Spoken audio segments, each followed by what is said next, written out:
Assalamualaikum warahmatullahi wabarakatuh. Pada pertemuan hari ini kita akan membahas tentang populasi, populasi tumbuhan, dengan topiknya adalah dinamika dan struktur dari populasi itu. Nah, tujuan pembelajaran kita itu yang pertama adalah mahasiswa mampu menjelaskan konsep kemelimpahan dan populasi di dalam ekologi. Yang kedua, menjelaskan faktor penyebab dari pertumbuhan populasi. Kemudian menjelaskan faktor penyebab dari penurunan populasi. Kemudian menganalisis perubahan populasi. Menjelaskan bagaimana struktur populasi dari tumbuhan, kemudian membuat diagram populasi, diagram dari struktur populasi.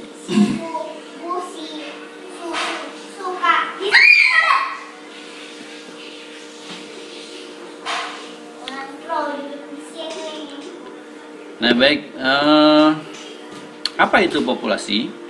Nah, populasi itu didefinisikan sebagai sekumpulan makhluk hidup sejenis yang mendiami wilayah yang sama. Jadi ada kata kuncinya di sini, makhluk hidup, makhluk ya itu ya. Makhluk hidup sejenis, satu jenis. Misalkan itu durian, nah, maka kita bicara tentang durian. Nah, kalau itu tiwadak, kita bicara tentang tiwadak. Kalau itu ulin, kita bicara tentang ulin, ya. Makhluk hidup satu jenis. Jadi apakah itu durian, apakah itu ulin, ataukah itu tiwadak, ya, hanya satu jenis yang mendiami wilayah yang sama. Nah, jadi kita bicara populasi, maka di wilayah yang mana? Kalau kita katakan di Mandiangin, nah berarti kita bicara tentang di Mandiangin.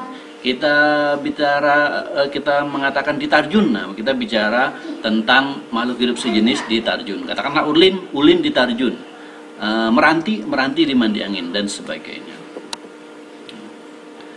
Kemudian ekologi populasi adalah ilmu yang mempelajari tentang komposisi, pertumbuhan, serta persebaran dari suatu populasi. Demografi adalah ilmu yang mempelajari kuantitatif dari populasi, ya. Jadi berapa jumlahnya, yang ini sekian. Nah, itu adalah masalah demografi. Nah, yang manakah yang disebut dengan populasi? Nah, ini kita lihat kumpulan makhluk hidup satu jenis. Nah, katakanlah ini adalah jagung, ya. Maka ini jagung ini adalah individu jagung. Ya, populasi jagung yang mana? Maka populasi jagung adalah semua jagung yang ada di tempat ini. Nah, kita bicara satu jenis di satu tempat, yang mana yang kita rujuk. Kalau kita bicara populasi jagung di tempat ini, maka ini semua jagung yang ada di sini. Lamun jagungnya satu kayak mana? Nah, kalau jagungnya satu, ya populasinya satu itu. Nah, dia lagi menyendiri, ya, atau lagi jomblo. Kemudian, nah ini juga, ini kapas, ya. Nah, ini adalah kapas. Nah, kalau kita bicara populasi kapas, ini adalah maka populasi kapas itu adalah kapas yang ada di tempat ini. Nah, kita bicara kapas di tempat ini. Nah, maka kapas-kapas itulah. Kalau di tempat ini ada kapas, ada jagung, yang mana populasinya? Maka kita harus pisahkan. Tidak bisa semuanya ini kita bilang populasi. Jadi harus kita bilang satu-satu. Oh, ini populasi kapas, ya, adalah semua kapas yang di sini. Populasi jagungnya yang mana? Populasi jagungnya yang jagung-jagung yang ada di situ. Oh. Kalau kapasnya ada 200, ya, populasi kapas di situ ya ada 200 tadi, ya. Nah, sementara yang ini jagungnya tadi kita ilustrasikan satu, ya sudah. Populasi jagung di situ ya memang ada, cuman ada satu, ya. Kalau tidak ada gimana? Kalau tidak ada ya nggak ada populasinya, namanya juga nggak ada, nggak usah kita bahas, ya.